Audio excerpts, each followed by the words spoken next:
no? So, 36 plus 64 equals 100. Pag pinag-add mo to, magiging 100 equals 100. So, ito, check siya. No? Letter A. Check. Ito naman. A shortcut.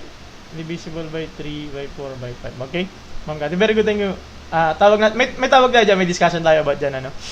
Ito naman, 7 square plus 24 square is equal to 25 square. Ngayon, magiging 49 to, tas 24. Kapag, pwede mong mag-multiply dito. No? Thank you po. Ito magiging 6, 1, 9, 8, 4, magiging 6, 7, 1, 5, 7, 5, 7, 6 equals 625 yan, no? 25 times 25, 625 yan, no?